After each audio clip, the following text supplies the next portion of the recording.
ایبک سلطان ایک بار پھر خالی ہاتھ رہ گیا۔ اس کا دل پھر اداسیوں سے بھر گیا تھا۔ اس نے چہرہ ایک بار پھر سے آسمان کی جانب کیا۔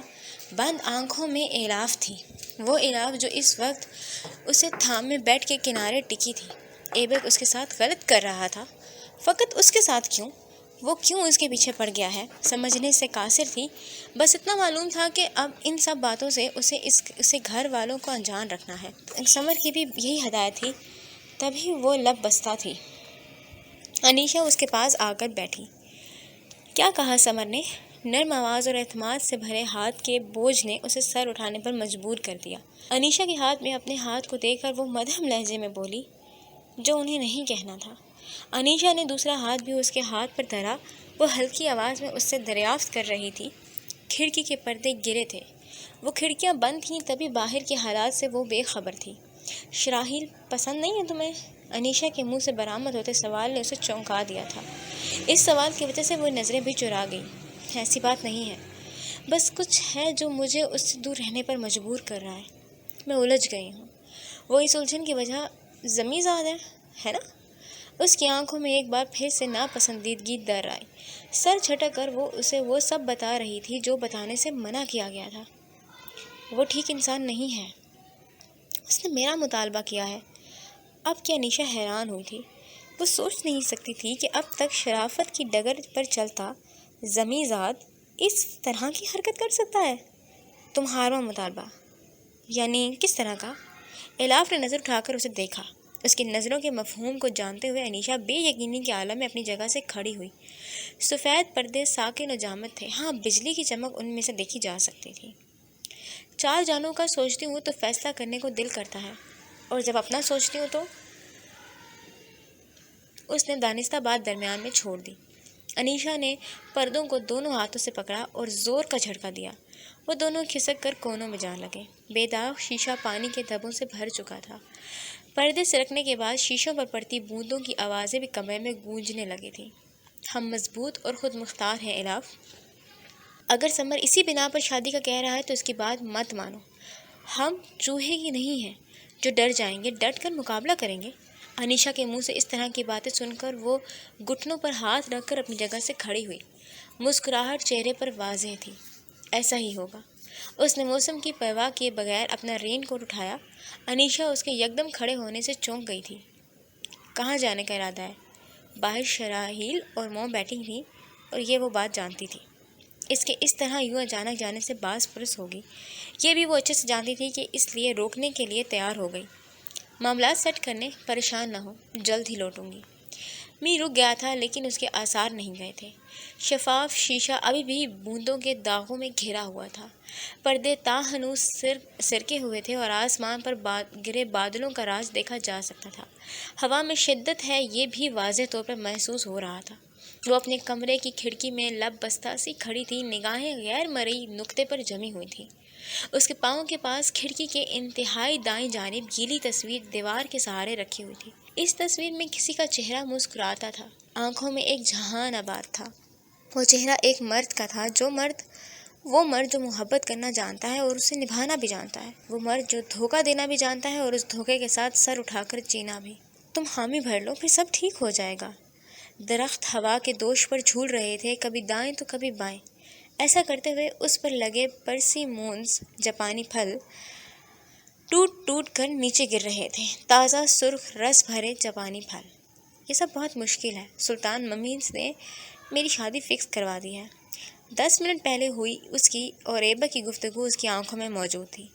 بوندوں کے دھبوں سے ڈھکا اس کا شیشہ باہر کا منظر بہت دھندلا سا دکھا رہا تھا۔ جاپانی پھل کا وہ درخت جو کبھی اس کے دادا نے لگایا تھا اب کافی بڑا ہو چکا تھا، اتنا بڑا کہ اس کی ٹہنیاں زمین کو چھونے لگی تھیں۔ وہ ماں ہیں، ان کا احترام واجب ہے، لیکن کیا یہ صحیح ہے کہ آپ ایک ایسے انسان سے شادی کر لیں جس کو کبھی دیکھا یا جانا نہ ہو، یا جو بالکل اجنبی ہو؟ اور مکڑی کے جالوں جیسی ہے یہ دنیا، ریشمی مگر جان لیوا، خوبصورت مگر پرخطر، نرم پر ظالم بھی ہے۔ میں عجیب سے دوراہے پر ہوں سلطان، ایک ایسے انسان سے کیسے شادی کی حامی بھر سکتی ہوں جس کو میں نے چند دنوں پہلے ہی دیکھا ہو؟ انتہائی قدم اٹھانے کے لیے انتہائی جذبہ ہونا ضروری ہوتا ہے۔ اس نے ایک گہری سانس لی تھی۔ گندم کے ساتھ جو وہ پستی ہے، بدلے میں کوئی ایک بے قصور تو مارا ہی جاتا ہے نا۔ ظاہر ہے تمہاری بات درست ہے، میں سمجھ گیا ہوں، تنگ کرنے کے لیے معافی چاہتا ہوں، وعدہ کرتا ہوں اب کبھی اصرار نہیں کروں گا۔ اور کال منقطع ہو گئی۔ کال کٹنے کے ساتھ چھوٹے دل کی انیشا سر پکڑ کر بیٹھ گئی۔ سلطان نے وعدہ کر لیا تھا کہ وہ کبھی اسے شادی کے لیے اصرار نہیں کرے گا، تو پھر وہ کیا کرے؟ اس سے شادی کر لے جسے اس نے آج تک دیکھا بھی نہیں۔ آج کے دور میں یہ کیسے ممکن ہے؟ ایسا ہو سکتا ہے؟ ہاں، کیوں نہیں ہو سکتا، بلکہ یہی تو ہے جو صحیح ہے، محفوظ ہے۔ انڈرسٹینڈنگ کے نام پر منگنی کرنا، ملنا، ڈیٹ اور پھر وہ تعلقات جو شوہر بیوی کے درمیان ہوتے ہیں، کیا جائز ہے؟ چلو دین کو چھوڑ دیتے ہیں اس بحث میں۔ ایک انسان ہونے کے ناطے، فقط ایک انسان ہونے کے ناطے، کیا یہ سب ٹھیک ہوتا ہے؟ ضمیر مطمئن ہوتا ہے ان سب چیزوں پر؟ انڈرسٹینڈنگ کے نام پر ایک دوسرے کو یوز کرنا اور پھر چھوڑ دینا، انسانی طور پر کیا یہ صحیح ہوتا ہے؟ کبھی پوچھے ضمیر سے، محاسبہ کیجئے، خود ہی جواب مل جائے گا۔ وہ کھڑکی کے پاس سے ہٹ گئی، دو زانوں اس تصویر کے سامنے آ کر بیٹھی جسے اس نے قلم کے ذریعے روح کی دنیا میں سجایا تھا۔ بھوری آنکھیں، مسکاتا چہرہ اور نڈل بال۔ ایسا کیوں لگتا ہے جیسے تمہیں پہلے کبھی دیکھا ہے؟ وہ اس تصویر سے مخاطب تھی، جیسے تمہارا چہرہ، تمہاری آواز، تمہارے بال نظروں کے سامنے سے گزرے ہوں۔ کیوں تم جانے جانے سے لگتے ہو؟ تصویر گیلی تھی لیکن اس کی انگلیاں اسے چھونے کو بے چین ہو رہی تھیں۔ اس نے اسے نہیں چھوا۔ حسرت کو مارنا بھی ایک آرٹ ہوتا ہے، وہ آرٹ جو آپ کو سرخ روئی کی منزل تک لے جاتا ہے، مطمئن کرتا ہے اور شاد بھی۔ جو بھی ہو، پر میں سوچوں گی اس بارے میں، تمہاری طوفانی محبت کے بارے میں، تمہارے پرپوزل کے بارے میں، تمہاری نیت کے بارے میں۔ وہ اس سے مخاطب تھی جو وہاں نہیں تھا، پر پھر بھی تھا، اس کے تخیل میں جاویدہ تھا اور وہ اس سے ہم کلام تھا۔ تمہاری باتیں، تمہارا انداز یہ ظاہر کرتا ہے کہ تم واقعی مہذب خاندان سے تعلق رکھتے ہو۔ تم نے شادی کی پیشکش کی ہے، یعنی تم اپنے جذبوں میں کھرے ہو۔ میں ان جذبوں کے بارے میں بھی سوچوں گی، میں سب چیزوں کے بارے میں سوچوں گی۔ وہ جس سے محو گفتگو تھی، وہ انسان اس کی سکی بہن کے ساتھ پور پور اس کی محبت میں ڈوبا ہوا تھا۔ سفید ہائی نیک اور جینز میں گلے میں لمبی چین پہنے وہ اسے تک رہا تھا، جس کی آنکھوں میں سامنے والے کے لیے نفرت ہی نفرت تھی۔ کبھی الاف بھی اس سے نفرت کرے گی، اس نے سوچا نہیں تھا۔ میں تمہاری آفر قبول کرتی ہوں۔ وہ اس کی بات پر ہنسا تھا، سر کو پیچھے گرا کر چمکتی ہوئی آنکھوں کے ساتھ۔ پھر وہ رکا، ہنستے ہوئے اس کا منہ کھلا تھا، زبان کو نچلے ہونٹ پر پھیرتے ہوئے اس نے منہ بند کیا۔ جب بولا تو آواز بہت پسماندہ سی تھی۔ بہت عرصے پہلے کسی نے اسی طرح کسی کو کہا تھا، تب ریڈ الرٹ جاری ہوا تھا۔ بس مجبوری تھی، غریبوں کی مجبوری۔ آخری جملہ وہ آگے کو جھک کر سرگوشی میں کہہ رہا تھا۔ پتہ ہے، وہ یک لخت پیچھے ہوا۔ یقین نہیں آتا کہ آنر مل اور سابق وزیر اعظم کے بیٹوں کے جان اپنی بہن کی عزت سے زیادہ عزیز ہو تمہارے بھائی محترم کو۔ الاف نے شہادت کی انگلی اوپر اٹھائی اور غصے میں پھنکارتے ہوئے بولی، میرے بھائی کے خلاف ایک لفظ نہیں بولنا۔ تم جیسا نہیں ہے جو عورتوں کا سودا کرے، وہ مرد ہے، تبھی جواں مردی سے مقابلہ کرنے کے لیے میدان میں کود پڑا ہے۔ تم بھی مرد ہوتے تو ایسا ہی کرتے۔ ایبک کے سر میں درد کی لہر اٹھی اور بڑی شدت سے اٹھی۔ تمہیں لگتا ہے میں تمہارا سودا کر سکتا ہوں؟ اس کا تنفس تیز ہوا تھا اور درد کی رفتار بڑی تھی۔ تم ایسا کر چکی ہو ایبک سلطان، خرید رہے ہو مجھے، ان 4 لوگوں کی جانوں کی عوض۔ درد کی لہر پھر سے ٹھاٹھے مارنا شروع ہوئی۔ سامنے بیٹھی جان سے عزیز لڑکی اسے ہولے ہولے دکھنا بند ہو رہی تھی۔ الاف اس کی بگڑتی حالت پر کشمکش میں مبتلا ہوئی۔ وہ تکلیف دہ مسکان کے ساتھ اس سے کہہ رہا تھا، ایبک سلطان مر سکتا ہے، لیکن اسے بولنے میں دشواری ہوئی اور چہرہ سست سا ہو گیا۔ ننھے ننھے پسینے اس قطرے اس کے پورے منہ پر ڈیرا جما گئے۔ اپنی الاف کا سودا نہیں کر سکتا۔ وہ اس کے لفظوں پر کرنٹ کھا کر کھڑی ہوئی۔ وہ لوگ جہاں بیٹھے تھے وہاں لوگوں کی ریل ریل کم تھی، سکون تھا اور خاموشی بھی۔ یہ کیا بکواس کر رہے ہو؟ اس نے گھبراتے ہوئے پوچھا۔ تم نے غلط بات کی۔ اس کی حالت ضرورت سے زیادہ بگڑ رہی تھی۔ ایک اور اٹیک، یہ اس کی جان کے لیے خطرناک ہو سکتا تھا۔ تمہیں کیا ہو رہا ہے؟ وہ ڈر گئی، گھبرا گئی۔ محبت کا کب سودا ہوتا ہے الاف؟ میز پر گرتے ہوئے اپنی سرخ بوجھل آنکھوں سے آخری بار اسے دیکھتا وہ کہہ رہا تھا۔ الاف نے اپنا پرس اٹھایا اور وہاں سے بھاگ گئی، اس بات کی پرواہ کیے بغیر کہ وہاں کون اس کی مدد کو آئے گا۔ اس کے دماغ میں جھکڑ چل رہے تھے، آندھیاں سی تھیں جن کو نظر انداز کر کے وہ مین روڈ تک آئی تھی۔ اس کی کار گراج میں کھڑی وہ بھول گئی اسے کہاں جانا تھا۔ ٹیکسی میں بیٹھنے کے بعد وہ یہ بھی بھول گئی، فقط یاد تھے تو ایبک کے الفاظ۔ اگر وہ جھوٹ بول رہا تھا تو کمال کا جھوٹ تھا، اور اگر اس نے سچ کہا تھا تو وہ کہاں تھی اس سچ میں؟ کیا تھا جو اس سے چھپایا جا رہا تھا، یا پھر کچھ نہیں تھا جو پوشیدہ تھا؟ سب سامنے اور واضح تھا، بالکل واضح۔ اس نے ماتھے پر ہاتھ پھیرا، پسینہ وہاں موجود تھا۔ نڈر ایلی جانے کہاں چلی گئی تھی، ڈرپوک الاف پتہ نہیں کہاں سے آ گئی۔ محبت محبت محبت محبت محبت محبت محبت، ایک یہی لفظ تھا جو چاروں اور اسے گردان کر رہا تھا۔ ایبک کا اس کا کیا تعلق ہے؟ اس نے سر پیچھے گرایا اور آنکھیں موند لیں۔ کیا ان سب کا کنیکشن ماضی سے ہے؟ اگر ہاں تو مجھے کچھ یاد کیوں نہیں؟ نہیں، ماضی نہیں ہو سکتا، وہ انسان مجھے ٹریپ کر رہا ہے۔ ایموشنل کارڈ کھیل کر وہ مجھے اس کے جال میں پھنسانے کی صحیح میں ہے، لیکن میں نہیں پھنسوں گی۔ میں اس کی یہ خواہش ہی نہیں رہنے دوں گی۔ آنکھیں بند کر کے وہ خود سے ہم کلام تھی، کچھ بھی نہیں تھا جو اسے یاد آ جاتا۔ سوچوں کا پردہ بالکل خالی تھا، جیسے وہاں کبھی بھی کسی نے خوبصورت یادوں کے غبارے نہیں لگائے ہوں، پھول نہیں چپکائے ہوں، یا پھر رنگ برنگے ستارے نہیں جگمگائے ہوں۔ آپریشن تھیٹر میں کھلبلی کا سما تھا۔ وہ جو سب کو ٹف ٹائم دے چکا تھا، ٹف ٹائم سے گزر رہا تھا۔ ڈاکٹرز اس کی حالت سے تشویش میں مبتلا تھے، کسی بھی وقت ذرا سی بھی کوتاہی اس کی جان لے سکتی تھی۔ نالیوں میں جکڑا وہ وجود جسے سمر پاگلوں کی طرح ڈھونڈ رہا تھا، اس کا جانی دشمن نکلے گا پتہ نہیں تھا۔ وہ اس کی فائل ہاتھ میں تھامے لب بستہ سا تھا، آنکھوں کی پتلیاں ایک ہی جگہ ساکن تھیں، وہ نچلا ہونٹ دانتوں تلے دبا تھا۔ وہ بیجنگ حکومت کی جانب سے آیا تھا تاکہ روسی سفیر کو زمیں ذات سے چھڑوایا جا سکے۔ روسی سفیر زمیں ذات کے پاس نہیں ہے، یہ سب فقط ڈرانے کے لیے کیا گیا ہے۔ جب پتہ چلا تو ایک تیز لہر تھی جو سمر کے دل میں اٹھی تھی۔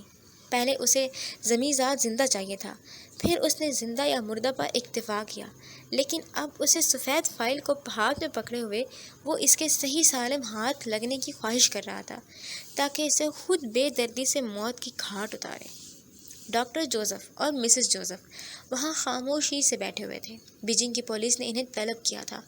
وہ پروفیشنل لوگ تھے۔ جوزف کا ایک نام اور رتبہ تھا، رتبہ اور مقام بھی تھا، جس کی وجہ سے ان سے بہت ہی لحاظ سے بات کی جا رہی تھی۔ وہ بھی بڑے تحمل سے ہر بات کا جواب دے رہے تھے۔ ایبک سلطان، اس کے بارے میں جاننا ہے مجھے۔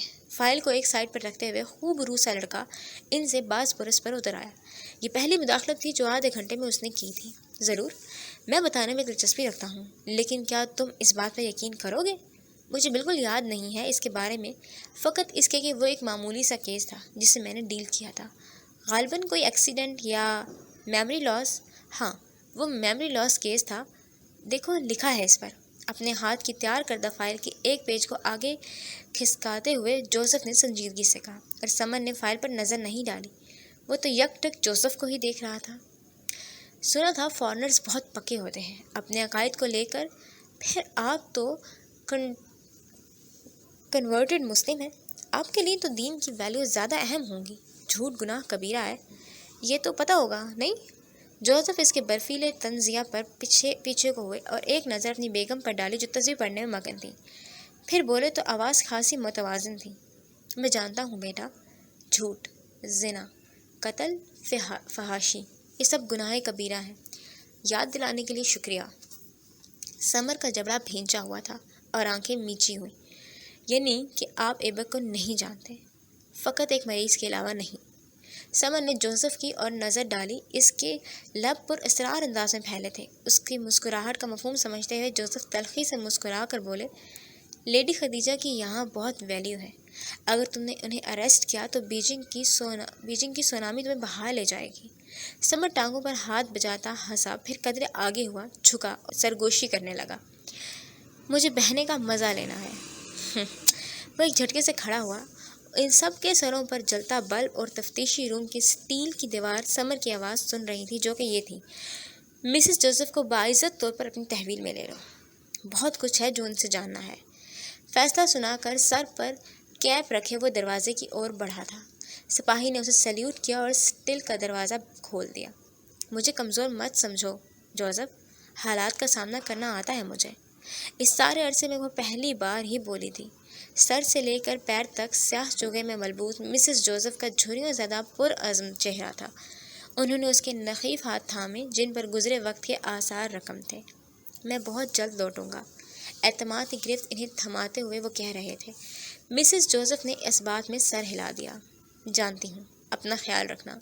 وہ دونوں جان بوجھ کر ایبک کی بات نہیں کر رہے تھے جسے وہ جانتے نہیں تھے۔ بھلا اس کی بات کیوں کرتے وہ اسے جانتے تھے۔ تم کچھ بھی کر لو ایبک، ہم تمہاری حفاظت کریں گے۔ سیل فون پر نظر ڈالتے ہوئے وہ سوچ رہے تھے۔ ان کی سوچ پدرانہ تھی، بالکل ویسی ہی جیسے ایک سگے باپ کی اپنی اولاد کے لیے ہوتی ہے، بے غرض اور صاف۔ ہم ان کے بارے میں پر امید نہیں ہیں۔ اگر مزید اسی طرح کے چند اور اٹیکس ہوئے تو یقیناً ان کا بچنا مشکل ہے۔ برہان کے دماغ کے ڈاکٹر کے کہے الفاظ گونج رہے تھے۔ وہ ایبک کے پاس اس کا ہاتھ تھامے بیٹھا تھا، وہی ایبک جسے دنیا کی ہوش تھی اور نہ اپنی خبر۔ ایک وقت آئے گا جب میں نہیں رہوں گا، اس وقت سے میری دلی خواہش ہے الاف سب جان جائے، اس کرپٹڈ فائل کو ری سٹور کر کے میرے پاس آئے، بالکل ویسے جیسے وہ پہلے آیا کرتی تھی۔ برہان کا ایک ہاتھ میں ایبک کا ہاتھ تھا تو دوسرے میں سیل فون۔ اسے فیصلہ کرنا تھا جلد یا بدیر، اسے ایبک کے حق میں فیصلہ کرنا تھا، اور اس نے کر لیا۔ دیر نہیں لگائی، فوراً فیصلہ کر لیا۔ اس نے ایبک کے نمبر سے الاف کو کچھ بھیجا تھا، کچھ ایسا جو دونوں کی زندگی بدل دے گا۔ وہ جو حقیقت تھی، وہ جس میں ماضی قید تھا، تلخ، حسین، شرارتی اور دکھوں سے بھرا ماضی۔ غفور صاحب طیش میں یہاں سے وہاں منڈلا رہے تھے۔ وہ حال ہی میں لندن سے لوٹے تھے اور لوٹنے کے بعد اتنی بڑی خبر انہیں ملی تھی کہ وہ بپھر گئے۔ ہاتھ میں سگار تھامے ان کا غصہ دیکھنے کے لائق تھا۔ شش و پنج میں مبتلا انیشا وہاں کھڑی تھی کہ آیا وہ الاف کو بلا کر آئے یا نہ، اسے سمجھ نہیں آ رہا تھا کہ وہ کیا کرے۔ ابھی کل ہی غفور صاحب کی آواز لاؤنج کے در و دیوار میں گونجی۔ کل ہی میں محترمہ کی خبر پڑھ رہا تھا جس میں انہوں نے سابقہ مجسٹریٹ کے کردار کی دھجیاں بکھیری ہوئی ہیں۔ کیا آپ مجھے بتا سکتی ہیں دشمنیاں پالنے کا انجام کیا ہوتا ہے؟ وہ رک کر جھک کر سینے پر انگلی ٹھوکتے ہوئے زرینہ سے سوال کر رہے تھے۔ وہ نارمل تھیں یا پھر شاید ظاہر کر رہی تھیں؟ ان کے بیٹھنے کا انداز بہت عام سا تھا، جیسے کہ وہاں کچھ ہوا ہی نہ ہو اور وہ سب سچویشن سے نا واقف ہوں۔ میں بتاتا ہوں، بلکہ پڑھ کر سناتا ہوں۔ انہوں نے اپنا سیل نکالا اور اسکرین کھول کر اونچی آواز میں بولے، ایلی محترمہ کو اپنے لفظوں کا حساب دینا ہوگا۔ وہ کون ہے یہ بات جلد ہی منظر عام پر ہوگی، اور یہ میرا وعدہ ہے۔ وعدہ کیا ہے بیگم صاحبہ انہوں نے۔ اس بات کا مطلب سمجھتی ہیں؟ زرینہ نے اپنے انگوٹھے کا ناخن دانوں کے درمیان ہلکی سی خلا میں اڑایا ہوا تھا۔ شوہر کی بات پر وہ اسے وہاں سے ہٹا کر ہاتھ کھولے کہہ رہی تھی، سو واٹ؟ ایسے ہزاروں وعدے ہزاروں لوگ کرتے ہیں، سب سے ڈر جائیں ہم۔ اور آپ اتنے کیوں بوکھلا رہے ہیں؟ ہماری فیملی کا ریکارڈ بالکل صاف ہے، اور ہمارا بیٹا سمر، کیا آپ کو لگتا ہے وہ اپنی بہن جو منظر پر آنے دے گا؟ بیکار میں ٹینشن لیتے ہیں آپ۔ غفور بیگم کو اتنے کول رویے پر خون آشام نگاہوں سے انہیں گھور رہے تھے۔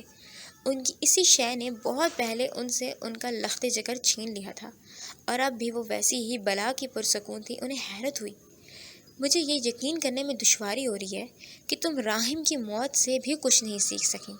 وہ کیا چیز ہے جو تمہیں محتاط رہنا سکھا دے گی؟ وہ لڑکا تھا، سب سہ گیا، یہ لڑکی ہے، ٹوٹ جائے گی۔ اور زرینہ کو ایسا لگا جیسے کسی نے ان کے دل پر برچھی چلا دی ہو۔ آنسو تیز رفتار میں ان کی پلکوں کے باڑ توڑ کر گرے تھے۔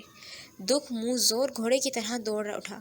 ان کا پیار راحم ان کی آنکھوں میں آ سمایا تھا، ہنستا مسکراتا چوڑے وجود کا مالک، دراز قد راحم جیسے ہر وقت چنگم مسکرانے کا خب تھا جو ان کی جان بہنوں کا مان تھا، سمن سے بڑا اور ذمہ دار بھی۔ ڈیڈ پلیز، انیشا نے انہیں روکا، زرینہ کے الفاظ اب اسے بھی روحان سا کر کے۔ آپ مجھے دکھ نہیں دے سکتے غفور، آپ مجھے راحم کا دکھ نہیں دے سکتے۔ غفور نے آنکھیں بند کر کے کھولی، ان کا بیٹا ان کی آنکھوں میں بھی تھا، ان کا لخت جگر، ان کی جان۔ اس لیے کہہ رہا ہوں، روک لو الاف کو، راحم کے بعد اس کا دکھ ہم سہ نہیں پائیں گے۔ انیشا کو زندگی دوسری بار ڈیڈی کی آنکھوں میں آنسو نظر آئے تھے۔ پہلی بار وہ راحم کے مردہ وجود کا ہاتھ میں لیے ہوئے روئے تھے، اور آج وہ سالوں بعد اس کا ذکر کرتے ہوئے روحان سے ہو گئے تھے۔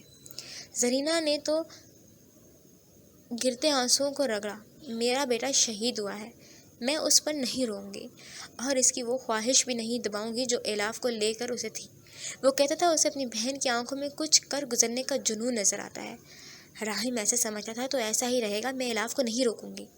فیصلہ سنا کر وہ مضبوط بنی اپنی جگہ سے اٹھی۔ غفور نے انہیں جاتے ہوئے دیکھا اور پرسوچ نگاہیں ان کے جوتوں پر آ کر جم گئیں۔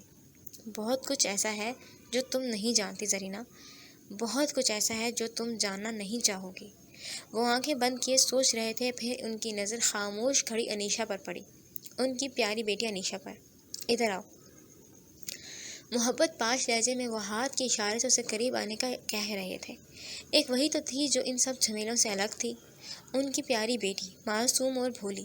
وہ قدم قدم چلتی ڈیڈ کے پاس آئی اور صوفے کے کنارے پر ٹک گئی۔ غفور اس کے سر پر ہاتھ پھیر رہا تھا۔ اگر میں کچھ کہوں تو مانو گی؟ اس سوال کے پیچھے چھپی بات کو وہ جان گئی تھی، تبھی سر جھکاتے ہوئے مدھم لہجے میں بولی، ممی بتا چکی ہیں مجھے، یہ سب قبول کرنا بہت مشکل ہے۔ وہ ان کے سامنے اس طرح کی بات کرتے ہوئے ہچکچا رہی تھی۔ گو کہ ان کے گھر کا ماحول تھوڑا لبرل قسم کا تھا، لیکن اتنا بھی نہیں تھا کہ یوں منہ اٹھا کر ڈیڈی یا بھائی سے بات کر لی جائے۔ آج وہ ہمت پکڑ رہی تھی، آج انہیں سلطان کے بارے میں بتانا تھا۔ کیا وہ بتا پائے گی؟ پتہ نہیں۔ جب آپ کی ممی اور میری شادی ہوئی تھی تب میرے بھی یہی نظریات تھے، ایک ایسی لڑکی سے شادی کرنا جسے دیکھا تک نہ ہو، جانتے نہ ہو، دوسرے شہر کی الگ رسم و رواج کی لڑکی سے شادی بھلا کیسے کامیاب ہو سکتی ہے؟ یہی سب کچھ میں سوچتا تھا، لیکن نتیجہ آپ کے سامنے ہے۔ میں نے اپنی ماں کی بات مانی تو ہی میں خوش رہا ہوں۔ راہم کا دکھ بھی شاید کسی گناہ کے عوض ہی ہمیں ملا ہے بیٹا، ورنہ آپ جانتی ہو ہم کتنے خوش ہیں اپنی زندگیوں میں۔ وہ خاموش سامعہ بنی انہیں سن رہی تھی۔ بہت کچھ تھا کہنے کو، مگر بہت کچھ کو لفظوں میں ڈھالنے کی سکت نہیں ہو رہی تھی اس میں۔ صغیر ایک اچھا لڑکا ہے، ویل مینرڈ اور سیٹلڈ، وہ آپ کو خوش رکھے گا۔ وہ سلطان ایبک کے بارے میں بتانا چاہتی تھی، وہ اس سے شادی کرنا چاہتی ہے، یہ بتانا تھا انہیں، لیکن الفاظ دم توڑ رہے تھے اور وہ بے بس ہو جا رہی تھی۔ ان کی ممی نے بذات خود آپ کا کہا ہے، ان کی نظروں میں آپ کا انتظار ہے بیٹا۔ اس نے ہمت کی، زندگی میں پہلی بار اس نے بڑی ہمت کی۔ پر ڈیڈی، نظریں اٹھائیں، دل زور کا دھڑکایا، گردن کی ہڈی اوپر نیچے ہوئی۔ غفور دکھی چہرے کے ساتھ دونوں بھووں کو آپس میں ملاتے سوالیہ نگاہوں سے اس کی طرف دیکھ رہے تھے۔ ان کا چہرہ دکھی اس لیے تھا کیونکہ راہم کا قصہ جو چھڑ گیا تھا۔ اولاد کا دکھ بہت جان لیوا ہوتا ہے، یہ دکھ انہیں یوں ہی تڑپایا کرتا ہے۔ اس نے توقف سے کام لیا، نچلے ہونٹ کو تر کر کے چھوڑا اور ڈرتے ہوئے انہیں دیکھ کر بولی، میں کسی اور کو پسند کرتی ہوں۔ غفور صاحب کی بھویں ڈھیلی ہو کر ایک دوسرے سے جدا ہوئیں۔ چوکاہٹ واضح تھی۔ ہم 4 ماہ پہلے ملے تھے، اور گردن کی ہڈی پھر سے اوپر نیچے ہوئی۔ لاؤنج میں پھیلی خاموشی نے جان لیوا لگنے لگی۔ پسند کرنے لگے، اس نے مجھے شادی کی آفر کی ہے۔ غفور صاحب لاجواب ہوئے تھے، انہیں سمجھ نہیں آ رہا تھا کہ وہ کیا ریئیکشن دیں۔ کچھ دیر قبل ہوئی دل سوز گفتگو جسے وہاں سے چپکے سے چلی گئی تھی، بالکل ویسے جیسے راہم چپکے سے ان کی زندگیوں سے نکل گیا تھا، ہم موجود تھی تو فقط جان لیوا خاموشی۔ ڈیڈی، آگے سرک کر اس نے ڈرتے ہوئے ان کے ہاتھوں کو اپنے ہاتھوں میں لیا اور نظریں اٹھا کر کہنے لگی، میں نے کوئی غلط کام نہیں کیا ہے، وہ بھی بہت اچھا ہے۔ اس نے کبھی مجھے اصرار نہیں کیا، بس اپنی خواہش ظاہر کی ہے۔ اس کے دل میں سافٹ کارنر ہے میرے لیے۔ ڈیڈی، کچھ تو کہیں۔ غفور صاحب نے اپنے ہاتھ اس کے ہاتھوں سے آزاد کروائے اور انیشا نے گھبراتے ہوئے ان کی طرف دیکھا۔ ان کے ماتھے پر سوچ کی لکیریں تھیں اور چہرے پر گزرے دکھ کے آثار۔ نام کیا ہے اس کا؟ چند منٹ کی خاموشی کے بعد وہ مدھم آواز میں پوچھ رہے تھے۔ ماتھے پر تا ہنوز سوچ کا جال تھا اور آنکھیں غیر مرئی نقطے پر جا ٹکی تھیں۔ سلطان نام ہے۔ اس کا وجود ٹھنڈا ہونے لگ گیا، دل کی لرزاہٹ واضح تھی۔ شاید اس کی ممی ہوتی تو یہ کنڈیشن نہ ہوتی اس کی۔ ڈیڈی کے سامنے وہ کچھ زیادہ ہی گھبرا رہی تھی۔ وہ جانتی تھی کہ موقع نہیں ہے بات کرنے کا، لیکن اس نے کر دی، اور اگر وہ آج انہیں یہ سب نہ بتاتی تو کبھی نہیں بتا سکتی تھی۔ فون ملا اسے۔ وہ کوٹ سے فون نکال کر اس کی طرف بڑھا رہے تھے۔ انیشا نے خاموشی سے موبائل تھام کر نمبر ڈائل کیا۔ کیسا محسوس ہو رہا ہے اب؟ برہان اسے قریب بیڈ پر ہی بیٹھا تھا۔ اٹلی میں اس کا بہت ضروری کام تھا، لیکن وہ نہیں گیا۔ اس نے اپنے ہر کام کو پینڈنگ پر رکھ لیا تھا۔ جب تک ایبک سیٹ نہیں ہو جاتا، جب تک ایبک کا معاملہ حل نہیں ہو جاتا، وہ کسی کام پر نہیں جائے گا۔ اس بات کا تہیہ اس نے کر لیا تھا۔ بہت اچھا، مسکرا کر گہری سانس بھر کر اس نے کہا تھا۔ آسمانی رنگ کی ٹائل سے سجا اس ہاسپٹل کا کمرہ خاص آرام دہ تھا۔ بیڈ کے بالکل سامنے بڑی ساری LED پر برہان نے ARY نیوز چینل لگایا ہوا تھا، جس میں الیکشن کے نتائج کے بارے میں دکھایا جا رہا تھا۔ آواز بہت دھیمی تھی کہ یہ ڈاکٹر کی ہدایت تھی، جبکہ دائیں جانب جو کھڑکی وہ کھلی ہوئی تھی، اس کے پردے بھی سائڈ پر سرکے ہوئے تھے۔ صنوبر کے درخت کی موٹی ٹہنیاں بآسانی نظر آ رہی تھیں۔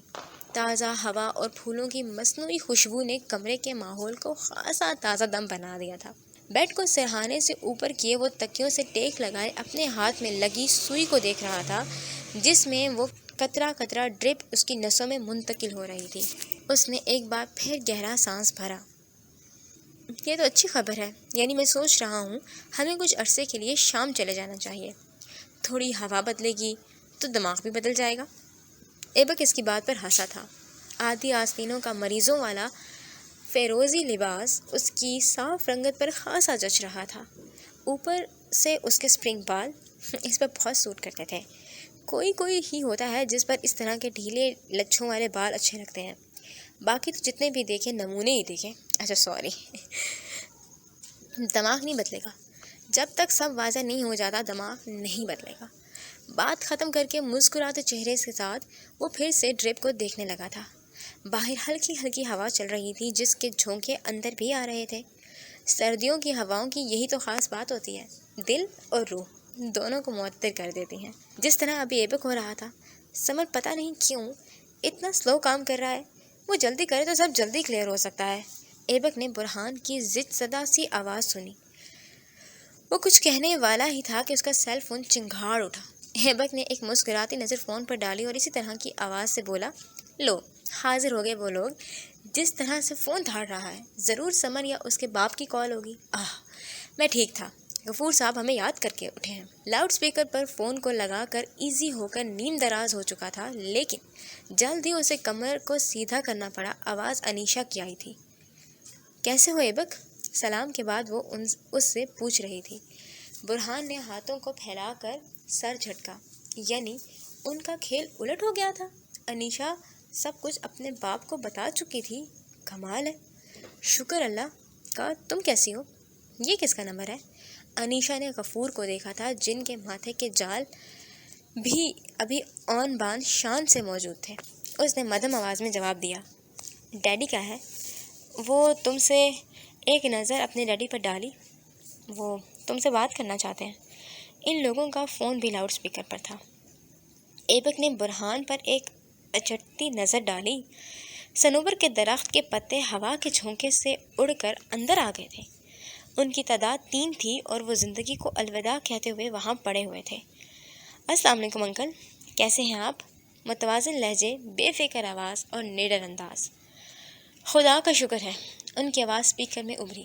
ایبک نے آنکھوں کو بند کیا تھا۔ ماضی کی یادیں اس کے دماغ میں کالی آندھی کی طرح پھیلنے لگی تھیں۔ ان کی آواز کسی سے بہت میچ کر رہی تھی۔ وہ کسی جواب اس دنیا میں نہیں تھا۔ برہان نے اس کے ہاتھ کو مضبوطی سے تھام کر اپنائیت کا احساس دلایا۔ وہ آنکھیں کھول کر مسکرا اٹھا۔ انیشا نے آج بتایا تمہارے بارے میں، فیملی کو لے کر کل گھر آ سکتے ہو؟ ایبک کی آنکھوں میں کانچ بھر گیا تھا، ٹوٹا ہوا کانچ جس نے اس کی آنکھوں اور اس کے دل کا لہو کر دیا۔ یہ الفاظ، یہ دعوت، کچھ خواہشات اس طرح سے بدل کر پوری ہوتی ہیں، سوچا نہیں تھا۔ فیملی نہیں ہے میری سر، تنہا ہوں میں۔ غفور نے نظروں کا زاویہ انیشا کی طرف کیا۔ یہ بات اسے معلوم تھی اور جانتی تھی کبھی بھی اس کا ڈیڈ اس بات کو ہضم نہیں کریں گے۔ کوئی رشتہ دار؟ سوال پیچیدہ ہوتے جا رہے تھے، جواب مشکل۔ نہیں۔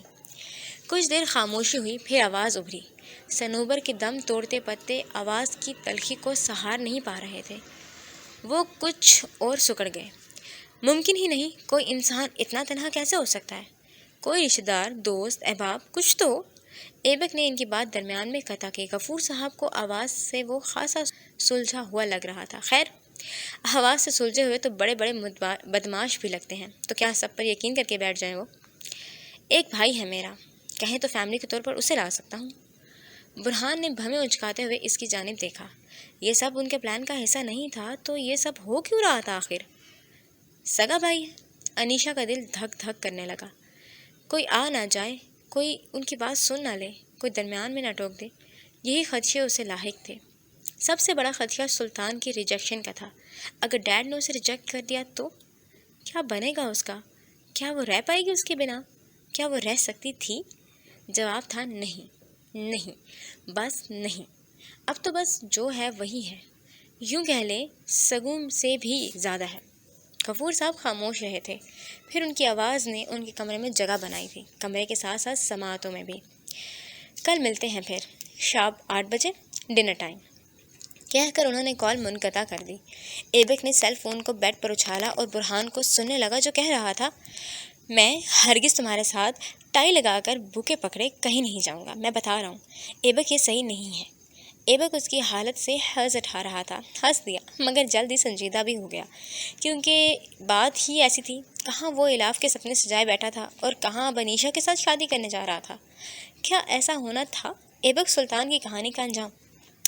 صحیح تو کچھ بھی نہیں ہے میرے بھائی، سب کچھ الٹ پلٹ ہو رہا ہے، سب اپنے اپنے مدار سے ہٹ چکے ہیں، کہانی بھی بکھر رہی ہے۔ معلوم نہیں آگے کیا ہوگا، بس اتنا پتا ہے کہ میں جو کر رہا ہوں درست کر رہا ہوں۔ اس کی آنکھوں میں موجود عزم کے سبب برہان رخ موڑ چکا تھا۔ کوئی نہیں جانتا تھا کہ آگے کیا ہوگا، بس یہی معلوم تھا کہ کہانی چل رہی ہے یا یوں کہیں کہ بھاگ رہی ہے۔ تم کیا لگتی ہو ان کی؟ بیجنگ کی سرزمین پر بادل ویسے ہی اترے تھے جیسے پہلے اترا کرتے تھے۔ کنمن نے رم جھم کی چادر اوڑھ کر اسے زور سے جھٹکا کر تو گیلی چادر کے دل نشین چھٹے زمیں زادوں کو بھگو گئے۔ موسلادھار بارش میں چھتریوں تلے ڈھیر سارے جوان اور بوڑھے پولیس اسٹیشن کے سامنے آ کر کھڑے ہو گئے، ہاتھ میں بینرز پکڑے ہوئے جن پر #جسٹس فار مسز جوزف لکھا ہوا تھا۔ مسز جوزف ایک نہایت سلیقہ شعار اور جانی مانی اسکالر تھیں، جن کے ہاتھوں لاتعداد لوگوں نے بیعت لی ہوئی تھی۔ کئی لوگ کلمہ پڑھ کر مسلمان بھی ہوئے تھے اور ان گنت گھر ان کے خرچے پر زیر کفالت تھے۔ پچھلے سال ہائی اسکول کی کانوکیشن پر انہیں بطور چیف گیسٹ بھی بلایا گیا تھا۔ نیوز چینل اکثر و بیشتر اس خدا ترس عورت کا انٹرویو بھی لے لیا کرتے تھے۔ مسز جوزف ان سب چیزوں سے کتراتی تھیں کہ وہ اس بات کی قائل نہیں تھی کہ آپ نیکی کرو تو اشتہار دنیا والوں کے سامنے لگا دو۔ نیکی چھپ کر کرنے کا کام ہے، بالکل خاموشی کے ساتھ۔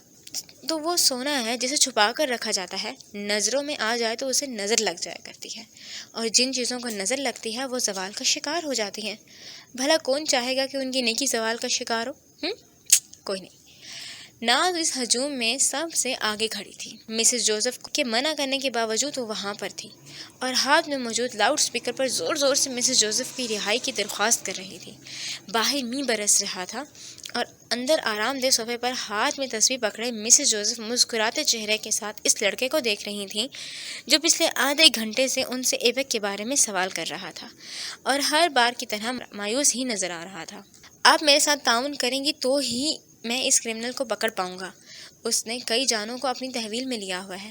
آپ یقین نہیں کر سکتی کہ ملک کے امراء کے ہاتھوں گزشتہ 2 ہفتوں سے ہم کتنا ذلیل ہو رہے ہیں۔ کون سی دھمکیاں یا پریشر نہیں ہے جو ہم لوگوں کو نہ ملا ہو۔ آپ سن رہی ہیں نا میں آپ سے کیا کہہ رہا ہوں؟ وہ لوگ تفتیشی روم میں براجمان نہیں تھے، وہ لوگ تو گھر کے کمرے کی طرح دکھتے ایک کمرے میں موجود تھے جہاں صوفے تھے، ٹی وی تھا، واز تھے اور سر پر جھولتا چھوٹا سا فانوس بھی۔ اوہ ہاں وہاں در و دیوار پر قدیم زمانے کے لوگوں کی پینٹنگز بھی موجود تھیں۔ ایک میں پورا چاند تھا اور اس کی اور منہ اور ہاتھ دعا کے انداز سے اٹھائے ہوئے لوگوں جن کے جسموں کا رنگ سیاہ تھا، لیکن جڑے ہوئے ہاتھوں پر چاند کی چاندنی پڑھ کر انہیں منور کر رہی تھی۔ دوسری تصویر میں کچھ لوگ ایک شکار کے لیے بیل کے گرد اکٹھے تھے، وہ پنجوں کے بل بیٹھے تھے، ہاتھوں میں بھالے اور دیگر اوزار تھے، یعنی وہ پارٹی کرنے کے موڈ میں تھے۔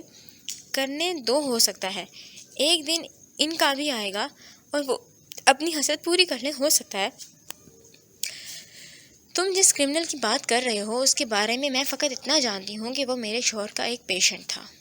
سمر نے تحمل اور تمیز سے ان کی بات درمیان میں قطع کی۔ میز پر رکھا ریکارڈر لا یقینی گفتگو سن کر تھک گیا تھا۔ کوئی ایسی بات نہیں تھی جو ان کی سماعتوں میں قید ہوتی ہو کر اس لڑکے کی مشکل آسان کر دیتی، جو اب تھک سا گیا تھا۔ ایسا نہیں کریں مسز جوزف، اپنی بات کو جھوٹ کے لبادے میں نہیں ڈالیں، کیونکہ ایک بار ایبک کو آپ کے گھر جاتے دیکھا گیا ہے۔ وہ آپ کے گھر جا رہا تھا، مطلب آپ اسے جانتی ہیں۔ مسز جوزف کی یاقوت کے دانوں والی تسبیح ہولے ہولے آگے کو سرک رہی تھی۔ انہوں نے ایک پوائنٹ پر آ کر اسے روک دیا، نظر اٹھائی اور مدعا بیان کیا۔ ان گواہان کو طلب کر سکتے ہو میرے سامنے جو اس بات کا دعویٰ کر رہے ہیں، اور اگر ایسا ہے بھی تو کیا یہ ضروری ہے کہ میرا اس سب سے تعلق ہے؟ آپ سلجھے ہوئے لگتے ہو، اس لیے آپ کو ایک آخری بار سمجھا دیتی ہوں۔ اس لڑکے کے بارے میں مت پوچھو مجھ سے، کچھ حاصل نہیں ہوگا، فقط وقت کی بربادی کی۔ سمر نے منہ کو دونوں ہاتھوں سے رگڑا تھا۔ ایک آخری بار وہ ان سے آس بھرے انداز میں پوچھ رہا تھا۔ کوئی بھی لچک نہیں ہے؟ نورانی چہرے والی عورت کا سر نہ مہلا اور وہ دونوں گھٹنوں پر ہاتھ مار کر کھڑا ہو گیا۔ ٹھیک ہے، پھر ایسا ہی صحیح، آپ اپنی ظہر کی نماز ادا کر لیں، آپ کو باعزت طور پر گھر پہنچا دیا جائے گا۔ وہ کھڑا ہو گیا تھا، باہر کی اور قدم اٹھا رہا تھا جب مسز جوزف کی آواز پر اسے رکنا پڑا۔ نماز تو ادا کر لوں گی، لیکن کیا ان تصاویر میں ایسا ممکن ہے؟ وہ مڑا تھا، یونیفارم کی پینٹ کی جیبوں میں ہاتھ اڑسائے ایک نگاہ ان پر ڈالی اور دوسری تصویروں پر۔ معذرت کے ساتھ سخت الفاظ بول رہا ہوں، لیکن عجیب نہیں کہ آپ کو اپنی نماز ضائع ہونے کی فکر ہے، ان جانوں کی نہیں جنہیں اللہ نے بہت چاہ سے تخلیق فرمایا۔ کیا خون کے وضو سے نماز قبول ہو جائے گی آپ کی؟ وہ اس لڑکے کا چہرہ دیکھتی رہ گئی جو آگے بڑھ کر باری باری ان تصویروں کو اتار کر دیوار کے سہارے الٹا لٹکا رہا تھا۔ ایسا کر چکنے کے بعد وہ ایک بار پھر ان کی جانب متوجہ ہوئے۔ میری باتوں پر غور ضرور کیجیے گا، آپ کی پرسنالٹی سے لگتا ہے خاصی نرم دل انسان ہیں آپ۔ دروازے کو بند کر کے وہ باہر آیا تھا۔ کمرے کے پرسکون ماحول کی نسبت باہر خاصا شور تھا، بارش کا شور اور لوگوں کے چلانے کا شور۔ وہ یوں ہی پینٹ کی جیبوں میں ہاتھ دیے خرامہ چلتا پولیس اسٹیشن کے مین دروازے کے فریم میں آ کھڑا ہوا۔ ایک سپاہی نے جھٹ سے چھتری ان کے سر پر تانی تھی کہ شیڈ سے پانی آبشار کی طرح ٹپک رہا تھا۔ واسع کو امید تھی کہ اگر ایک سیکنڈ بھی لیٹ کرتا سمر اس پانی میں بھیگ جاتا۔ خدا ترس خاتون کو رہا کیا جائے، فوراً کیا جائے۔ ناز کی آواز سپیکر میں ابھر رہی تھی۔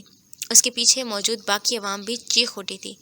چند ایک نیوز چینل والے لائیو کوریج دے رہے تھے۔ پولیس کی موبائل سائٹ پر ہی کھڑی تھی۔ اوپر سے دیکھا جائے تو ان گنت سیاہ چھتریاں آپ کو نظر آئیں گی جن میں سے پانی مسلسل گر رہا تھا۔ سمر کی پتلیوں نے اس لڑکی کی طرف حرکت کی اور وہیں ساکن ہو کر رہ گئیں۔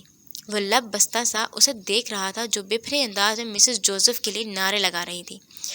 ایک وہی تھی جو بپھری ہوئی تھی، ورنہ تو یہ پرامن احتجاج تھا۔ اس لڑکی کو اندر لے کر آؤ، اس نے ساتھ کھڑے دوسرے سپاہی کو آرڈر کیا اور خود قدم اندر کی جانب بڑھا دیے۔ کچھ دیر بعد لکڑی کی کرسیوں میں سے اس پر ناز ٹک رہی تھی۔ اس کے بالکل سامنے میز کے اس پار ایشین آفیسر بیٹھا ہوا تھا۔ وہ میز پر رکھی کرسٹل کی گیند کو شہادت کی انگلی سے ہلا رہا تھا۔ چوکور لکڑی کے خانے پر ٹکی وہ کرسٹل کی گیند جو کئی رنگ ریفلیکٹ کر رہی تھی، سمر کے ہلانے سے ڈسکو بال لگ رہی تھی۔ نام کیا ہے؟